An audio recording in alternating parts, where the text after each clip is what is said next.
Glorious coaching centre के YouTube channel पे एक बार आपका फिर स्वागत है। मैं आपका मित्र ताज। आज हम बात करने वाले हैं लेक्चर नंबर 4 के। इससे प्रीवियस क्लास में हम लेक्चर नंबर 3 और उससे प्रीवियस क्लास में हम लेक्चर नंबर 2 और 1 पर बात कर चुके हैं। यदि हमारा वीडियो का लेक्चर नंबर 1, 2, 3 आपने नहीं देखा है तो हमारे प्लेलिस्ट में जाएंगे, वहाँ से वीडियो प्राप्त कर लेंगे। तो आइए उसी कड़ी में हम लेक्चर नंबर 4 में बात करेंगे और विशेष करके हम एनसीईआरटी बुक फॉलो कर रहे हैं। यदि आप भी क्लास 10th के स्टूडेंट हैं तो एनसीईआरटी बुक को फॉलो करें, क्योंकि बिहार बोर्ड हो या सीबीएसई बोर्ड हो, कोई सारा बोर्ड भी हो, सबसे इंपॉर्टेंट आपको एनसीईआरटी बुक ही रहते हैं, क्योंकि अधिकांशतः क्वेश्चन जो बोर्ड लेते हैं वो एनसीईआरटी बुक से ही लेते हैं। और बहुत सारे टीचर आपको सलाह भी देते हैं कि आप एनसीईआरटी बुक को ज़्यादा से ज़्यादा फॉलो करें। देखिए एनसीईआरटी बुक में हम लोग प्रश्नावली 1.1, 1.2 और 1.3 पर आज हम बात करने वाले हैं। विशेष रूप से हम लोग एल्गोरिथम का प्रयोग से ऐसे भी ज्ञात करना सीख चुके हैं, अभाज्य गुणनखंड विधि लसर मसो भी ज्ञात करना सीख चुके हैं।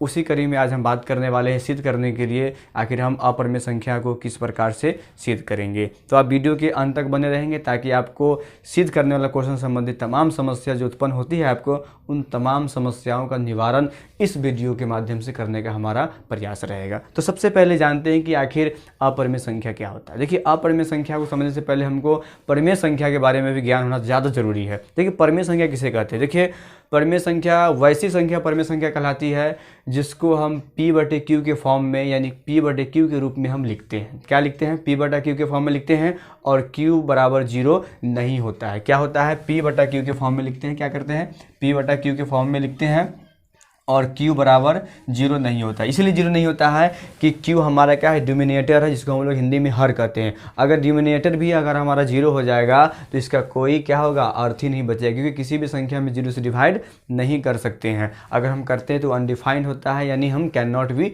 डिवाइड लिखते हैं। आप मोबाइल में भी चेक कीजिएगा, अगर किसी भी अंक को लिखिए और 0 से भाग कर दीजिए, क्या होता है? लिखता है कांट बी डिवाइड, यानी आप उसको डिवाइड नहीं कर सकते। इसलिए हमारा डिनोमिनेटर क्या होगा? 0 के बराबर नहीं होगा। उसी को हम क्या कहेंगे? परिमेय संख्या कहेंगे, या इसी को रेशनल नंबर भी कहते हैं। क्या कहते हैं उसको? हम लोग रेशनल नंबर भी कहते हैं, क्योंकि कुछ छात्र जो होते हैं वो अंग्रेजी मीडियम के होते हैं, उनको समझने में परेशानी होती है कि आखिर परिमेय संख्या क्या है। उसको हम रेशनल नंबर कहते हैं।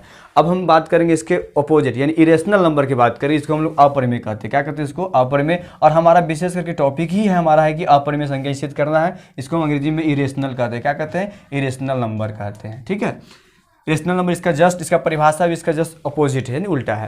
यानी कहने का मतलब हुआ जब हम p/q के फॉर्म में लिख देते हैं, अगर p/q के फॉर्म में लिखते हैं वो हमारा परिमेय कहलाता है। अगर हम p/q के फॉर्म में लिखने में एबल नहीं है या उसको हम नहीं लिख पाते हैं, वही हमारा क्या कहलाता है? अपरिमेय संख्या कहलाता है। क्या कहलाता है? हमारा अपरिमेय संख्या कहलाता है। तो अपरिमेय संख्या के कुछ एग्जाम्पल की बात करें तो √2, ये √3, फिर 1/√3, फिर अगर हम बात करें 1/√5, ये सब के सब क्या है? हमारा अपरिमेय संख्या है। तो आप बखूबी जान गए होंगे कि आखिर हम परिमेय संख्या किसको कहेंगे। परिमेय संख्या में देखिए आमतौर पर अगर 2/3 की बात करें या 4 की बात करें या उसके बाद में अगर 2 की बात करें या 1 की बात करें तो ये सब के सब हमारा क्या है? परिमेय संख्या है। लेकिन ये √2 होगा, क्योंकि √2 का मान अगर हम निकालते हैं तो एप्रॉक्स जो होता है ना, वो एप्रॉक्स मान निकलता है। अगर हम p/q के फॉर्म में इसको हम नहीं लिख पाते हैं, क्या कर पाते हैं? p/q के फॉर्म में इसको नहीं लिख पाते, इसलिए इसको हम क्या कहते हैं? अपरिमेय संख्या कहते हैं। तो आइए अब हम क्वेश्चन में बात करेंगे, जो हमारा थंबनेल भी है कि आपको √2 एक अपरिमेय संख्या है वो सिद्ध करना। देखिए √2 भी हो सकता है, √3 भी हो सकता है, फिर रूट आपका 5 भी हो सकता है। √4 नहीं होगा इसलिए क्योंकि वो परिमेय संख्या है। फिर रूट आपका 7 होगा, √8 होगा, फिर इसी प्रकार 7, 11 इस प्रकार से आप निकाल सकते हैं। तो एक क्वेश्चन हम बनाएंगे आपके लिए, और उसी कंसेप्ट पर आप जब भी आपके बुक में उपस्थित क्वेश्चन है, √3 हो या √2 हो, वो तमाम क्वेश्चन को आप हल करने में सक्षम हो जाएंगे। तो आइए क्वेश्चन पर डायरेक्ट बात करते हैं, क्योंकि आपको हमने परिमेय और अपरिमेय संख्या से इंट्रोड्यूस यानी आपको परिचय करा दिए हैं। अब देखिए एक चीज़ गौर कीजिएगा, इसको सिद्ध करने से पहले कुछ बात हम जानते हैं। आखिर देखिए अगर एक चीज़ बात बोला जाए, आपको अगर एक इंसान दे दिया जाए और एक जानवर दे दिया जाए, क्या दिया जाए? एक इंसान एक आपको जानवर दे दिया जाए और आप इंसान हैं और आपको कहा जाए कि आप अपने आप को सिद्ध करें कि आप इंसान हो, जबकि आप जानते हैं कि मैं इंसान हूं, लेकिन हमको ये सिद्ध करने के लिए कहा गया, हमको ये प्रमाणित करने के लिए कहा गया है कि आप क्या है? इंसान है। देखिए सबसे पहले क्या करेंगे हम? क्या करेंगे? अपने आप को कंपेयर करेंगे। किससे? जानवर से कंपेयर करेंगे। आमतौर पर समझने के लिए बता रहे हैं। क्या करेंगे? हम जानवर से कंपेयर करेंगे और देखेंगे क्या हमारे अंदर उस जानवर वाले गुण है जैसे जिस प्रकार से जानवर के पास में 4 पैर होते हैं, हम भी अपने आप को मानेंगे कि मेरे पास भी 4 पैर है, फिर हम मिलाएंगे क्या मेरे पास भी जानवर की तरह 4 पैर है, अगर नहीं है तो वहाँ गुण खत्म हो गया। क्या जानवर जिस प्रकार के भोजन करते हैं उस प्रकार के भोजन हम भी करते हैं, अगर ये गुण मिल रहा है तो हम उसके क्या करते हैं, उस गुण को हम अपने गुण से मिलाते हैं। अगर उसके गुण हमारे गुण से मिल गए तो हम अपने आप कहेंगे कि हम भी जानवर हैं। यदि उनके रहने सहने में या उनके गुण से हमारे गुण में अगर विभेद पाए जाती है, यानी अंतर पाए जाते हैं, तो हम अपने आप कहेंगे कि मैं जानवर नहीं हूँ बल्कि मैं क्या हूँ, एक इंसान हूँ। तो वही चीज़ यहाँ पर दिया गया है। जबकि ये हम जानते हैं, अभी हमने आपको बताया कि आखिर परिमेय संख्या किस प्रकार से हम जांचते हैं। तो हमने बताया कि अपरिमेय संख्या के लिए p/q का फॉर्म में हम नहीं लिख सकते हैं, लेकिन हमको सिद्ध करना है। तो सिद्ध करना है तो क्या करेंगे, इसके अगेंस्ट जाएंगे। जिस प्रकार हमने खुद को जानवर के इक्वल माना और उससे हमने कंपेयर किया, उसी प्रकार से क्या करेंगे, हम √2 को ही हम मानेंगे कि परिमेय संख्या है, और तमाम परिमेय संख्या के जो भी गुण धर्म है उनसे उसको कंपेयर करेंगे, और इसके बाद में किस प्रकार गुण धर्म को एक्सेप्ट करता है नहीं करता है उस पर हम इस वीडियो के माध्यम से बात करेंगे। सबसे पहले क्या करेंगे, यदि संभव हो, क्या करेंगे, हम मान लेंगे। सॉल्यूशन की बात करें तो मान लेते हैं यदि संभव हो, ऐसा संभव हो तो मान लेते हैं, यदि संभव हो तो माना, यदि संभव हो तो माना कि क्या माना कि √2 एक क्या है, एक अपरिमेय संख्या मान लेते हैं। क्या है, एक अपरिमेय संख्या है। अपरिमेय नहीं माने बल्कि परिमेय मानेंगे, क्योंकि इसके अपोजिट मानेंगे ना, हमको तो अपरिमेय सिद्ध करना ही है। तो क्या मानेंगे, इसको परिमेय मान लेते हैं। क्या मानते हैं, इसको हम परिमेय संख्या मान लेते हैं। ठीक है, अब हम परिमेय संख्या मान लेते हैं। परिमेय संख्या के नियम हम जानते हैं कि अगर परिमेय माने हैं तो आप p/q के फॉर्म में लिखे। जी हाँ, इसको भी हम लिखेंगे तो क्या करेंगे, √2 को हम लिखेंगे p/q के फॉर्म में, है कि नहीं। जब माने तो लिखना पड़ेगा। एक चीज ध्यान रखिएगा, p/q जो है, p और q दोनों क्या है, एक सहअभाज्य है। इसको हम क्या बोलते हैं, सहअभाज्य। p और q क्या है, मेरा सहअभाज्य है। आखिर सहअभाज्य क्या है, एक सवाल उत्पन्न होता है आपके माइंड में आ रहा है, आखिर हमने सहअभाज्य क्यों लिखा। इसको हम लोग को प्राइम कर दे, क्या कहते हैं इसको, को प्राइम। को प्राइम वैसे दो अंक को कहेंगे जिसका जो मसा होगा, आमतौर पर मसा समझ रहे हैं, एचसीएफ क्या होगा, 1 होगा। क्या होगा, 1 होगा, या कह सकते हैं कि इसका उभयनिष्ठ जो होगा, जो कॉमन फैक्टर जो होगा वो 1 होगा। उसी को हम क्या कहते हैं, सहअभाज्य या को प्राइम कहते हैं। क्लियर है। अब यहाँ पर क्या करेंगे, हम क्रॉस मल्टीप्लाई करेंगे, क्या होगा 2q, क्या होगा 2q बराबर में p होगा। क्या होगा, 2q बराबर में p होगा। अब हम क्या करेंगे ना, दोनों तरफ यानी बोथ साइड हम क्या करेंगे, स्क्वायरिंग करेंगे, यानी वर्क करेंगे। क्या करेंगे हम लोग, दोनों तरफ क्या लिखेंगे हम लोग, दोनों तरफ वर्क करने पर, दोनों तरफ वर्ग करने पर, क्या करने पर, वर्ग करने पर। अब हम लोग वर्क करेंगे, लिख सकते हैं अंग्रेजी मीडियम से है तो आप लिखेंगे क्या चीज, बोथ साइड स्क्वायरिंग। क्या लिखेंगे, बोथ साइड स्क्वायरिंग लिखेंगे। तो 2q बराबर में p, अब स्क्वायरिंग यहाँ पर भी करेंगे और यहाँ पर भी हम स्क्वायरिंग करेंगे। एक चीज़ ध्यान में रखिएगा, जब भी किसी रूट पर अगर कोई संख्या रूट में अगर हम स्क्वायर करते हैं, अगर उस पर हम घात 2 देते हैं तो क्या होता है, रूट कैंसिल होता है। तो क्या हो गया, यहाँ पर होगा 2q² हो जाएगा, अब बराबर में p² होगा। यहाँ से पक्षांतर करेंगे अगर हम, और यहाँ पर अगर हम q को निकालते हैं तो q बराबर क्या हो जाएगा, p²/2 हो जाएगा। इतना आएगा, इतना तो क्लियर है। अब यहाँ पे गौर कीजिएगा, इतना तो आ गया, ई डिवाइड में, 2 क्या है हमारा, डिवाइड में, यानी कहने का मतलब p का जो भी वैल्यू आएगा उस वैल्यू को 2 क्या करेगा, विभाजित करेगा। तो कहने का मतलब अगर हम 2 के जगह पर अगर हम मान लीजिए, अगर यहाँ पर अगर हम बात करें 4 ही रखते हैं, सपोज मानिए 4 रखते हैं, तो क्या होगा, 4/2 होगा। क्या होगा, पहला स्टेप में 4/2 होगा, तो कितना होगा, 2 होगा। अगर हम स्क्वायर करते हैं तो 4 का स्क्वायर 16 होगा और 16/2 होगा, यानी भी क्या होगा, 8 से डिवाइड हो जाए। कहने का मतलब हुआ कि ये p के भी वैल्यू को डिवाइड करेगा और p² के वैल्यू को भी डिवाइड करेगा। कौन, 2। लिख सकते हैं यहाँ पर जो 2 जो है वो p तथा p² को क्या करेगा, विभाजित करेगा, को विभाजित करेगा, मतलब काटेगा। क्या करेगा, इसको विभाजित करेगा। ठीक है, इतना तो क्लियर है, विभाजित करेगा। यहाँ पर हमने लिख दिया, यानी कहने का मतलब हुआ p जो है वो q के वैल्यू को विभाजित करेगा और p के वैल्यू को विभाजित करेगा और p² के भी वैल्यू को विभाजित करेगा। यहाँ से क्लियर हो गया। अब हम अगला स्टेप पहुँचते हैं। अगला स्टेप हम क्या करेंगे कि इसको हम इक्वेशन 1 मान लेते हैं। इसको हम क्या करेंगे, इक्वेशन 1 मानेंगे। अब हम क्या करेंगे, यहाँ पर p बराबर 2 के, हम क्या करें, यहाँ पर p बराबर 2 के मान लिए हैं। क्या करिए हम लोग, p बराबर हमने 2 के को माना है, लिख लीजिएगा माना। क्या किया हमने, माना। क्या माना कि p बराबर 2 के है। अब हम p बराबर 2 के को समीकरण 1 में पुट करें। क्या करेंगे, हम समीकरण 1 में पुट करेंगे।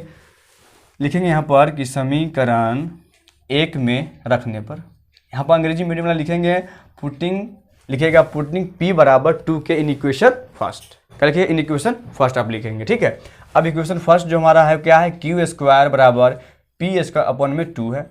अब क्या करेंगे, p है तो p का मतलब 2k है, तो लिखेंगे यहाँ पर q² बराबर में 2k का होल स्क्वायर, इसका होल स्क्वायर और बटे में क्या है 2। तो जब होल स्क्वायर करेंगे तो स्क्वायर टू टाइम्स लिखेंगे तो 2 × 2 तो 4 होगा, और k इंटू तो k square, 4k square upon में 2 होगा। 2 से 2 यहाँ डिवाइड हो गया, क्या होगा 2 से 2 डिवाइड, यानी क्या हो यहाँ पर हो गया मेरा q स्क्वायर बराबर में क्या हो गया 2k स्क्वायर हो गया। यहाँ से हम k स्क्वायर का वैल्यू निकालेंगे, k स्क्वायर क्या हो जाएगा यहाँ पर q स्क्वायर और अपॉन में क्या हो जाएगा, अगर हम k स्क्वायर बात करें अपॉन में 2 होगा। ठीक, क्या होगा अपॉन में 2 होगा। देखिए सेम बात यहाँ पर भी गौर करेंगे तो आप q स्क्वायर और p स्क्वायर अपॉन में 2 आया था, वही चीज़ यहाँ पर भी, जो चीज़ यहाँ पर p स्क्वायर अपॉन में 2 है वही चीज़ यहाँ पर भी q स्क्वायर अपॉन में 2 आया। तो सेम चीज़ यहाँ पर भी लागू होगा, यहाँ पर भी जो 2 जो होगा वो q स्क्वायर के मान को विभाजित करेगा और q के भी मान को विभाजित करेगा। हम सेम बात यहाँ पर लिख सकते हैं जो हमने लिखा था कि 2 जो है q तथा q स्क्वायर को भी क्या करेगा, विभाजित करेगा। सेम बात आप यहाँ पर से लिख सकते हैं। अब यहाँ पर ध्यान दीजिएगा, अब इतना लिख लिए हम। अब देखिए यहाँ पर कंसेप्ट जो हमारा जो आ रहा था, क्या ये परिमेय संख्या के विरुद्ध है या अपरिमेय संख्या के विरुद्ध है। देखिए हम आपको पहले बता दिए थे, जब भी हम परिमेय संख्या के गुण की बात करेंगे तो परिमेय संख्या का जो गुण होता है उसमें अपरिमेय संख्या का जो गुण होता है उसका उभयनिष्ठ गुणनखंड जो होता है वो केवल क्या आता है, 1 आता है। क्या आता है, 1 आता है, यानी कॉमन फैक्टर की बात करें वो हमारा हमेशा 1 आता है। लेकिन यहाँ पर गौर करेंगे तो यहाँ पर देखिएगा, यहाँ पर गौर कीजिएगा तो q और q स्क्वायर 2 फैक्टर आ रहा है, यानी कहने का मतलब हुआ यहाँ पर 4 भी मेरा फैक्टर आ रहा है, 16 भी आ रहा है। तो हो सकता है यहाँ पर 3 भी फैक्टर आ रहा है, 2 भी आ सकता है, 8 भी आ सकता है, 16 भी आ सकता है, बताइए इस प्रकार से बहुत सारे फैक्टर आ सकते हैं। लेकिन हमारा जो अपरिमेय संख्या का बात करें, अगर इरेशनल नंबर की बात करें तो उसका फैक्टर हमेशा 1 होता है, जो कि हम आपको पहले ही बता दिए थे। जब 1 फैक्टर होगा तो क्या होगा, हमारा ये अपरिमेय संख्या होगा या परिमेय संख्या होगा, क्या होगा, ये अपरिमेय संख्या होगा। लिख सकते हैं कि यहाँ पर p, अगर आप लिखना चाहते हैं तो हम बोल रहे हैं, आप लिख सकते हैं कि यहाँ पर जो है